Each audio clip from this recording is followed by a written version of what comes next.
आता बातमी मुंबईमधून। मुंबईच्या सांताक्रूझ विमानतळावर आग लागली होती। विमानतळावरील प्रवासी लाऊंजच्या खालच्या भागामध्ये ही आग लागली। आगीवर नियंत्रण मिळवण्यात आता यश आलेलं आहे। मुंबई विमानतळावर टर्मिनल 1 या परिसरामध्ये प्रवासी लाऊंजच्या खालच्या भागामध्ये आग लागलेली।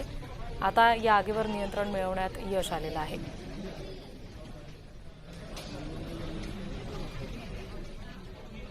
प्रतिनिधी जय पवार आपल्याशी जोडले गेलेत, त्यांच्याकडून आणखी तपशील घेऊयात। जय,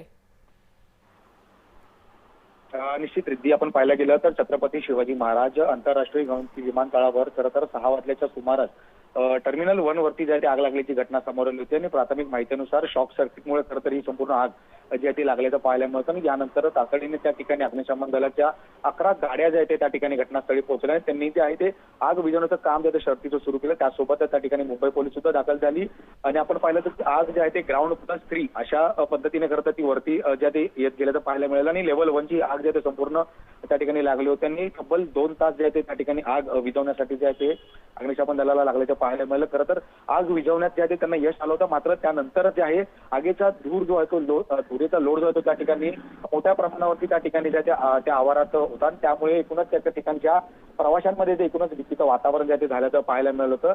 मात्र यानंतर आपण पाहतोय की आता अग्निशमन दलाला जे आहे ते अखेर ही आग जे आहे विझवण्यामध्ये यश जे आहे ते आलेलं आहे। जी जय, धन्यवाद सगळ्या माहितीसाठी।